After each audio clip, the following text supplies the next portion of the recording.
Hi, it's not all the time that when your baby has poor appetite that they actually need the multivitamin syrups. Mothers will come to hospital and they will ask the doctor or they will buy the multivitamin syrup so that they can give their baby to boost their appetite. Your baby most of the time does not require those multivitamin syrups. It is important to determine what is actually causing this poor appetite in these children so that you manage the cause instead of giving these multivitamin syrups, because most of the time your baby doesn't actually require these multivitamin syrups. We have different causes of poor appetite in children, and one of them is the normal physiological phase or developmental phase. In children who are between 2 to 5 years, the growth rate is slow, and so their calorie needs becomes very less. And so you find that mothers interpret this as eating less, and which is actually not the poor appetite per se. We also have the toddler phase. So in the toddler phase, we find that the toddlers become very picky on what they actually want to eat. They become very choosy. They prefer certain foods. They don't want to try out new foods, and that is actually very normal. You could also be feeding your baby in a very chaotic environment. For instance, if you're feeding your baby and this baby is on TikTok, or the baby is on TV watching a cartoon or watching something, definitely this distraction is going to affect their eating habit. So it is also important as a parent, or when you're feeding your baby, you make sure that the environment is convenient for feeding.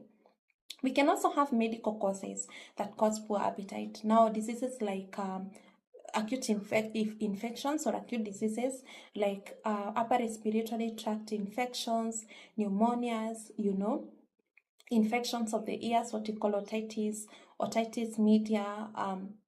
So all these can cause poor appetite. And also we can have now these other diseases like TB, HIV/AIDS, congenital heart diseases, cerebral palsy. Definitely children who are having these diseases, they are going to also have poor appetite because of what we call the normal inflammation. So because of this inflammation, it's going to release what we call cytokines, and these cytokines are going to cause or influence the hypothalamus, and this is going to cause poor appetite. We can also have other gastrointestinal diseases like if your baby has issues with digestion and discomfort. So all this, it's going to cause poor appetite in these children. Definitely, we also have these deficiencies of these micronutrients like the vitamin B12, zinc. If your baby is having iron deficiency anemia, they are also going to have poor appetite. And also psychological issues, especially among the adolescents.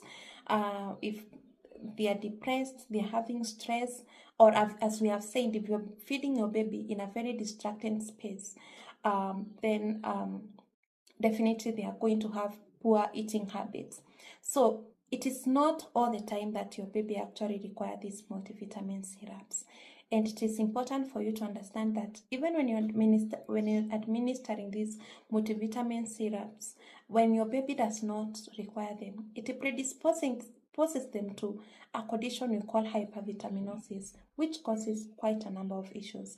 In another video, I'll talk about dangers of administering multivitamin syrups in children who do not require them, or what happens when your baby has hypervitaminosis. So it is very important to make sure that you know what is actually causing this poor appetite so that you can address the issue instead of running to buy the multivitamin syrups.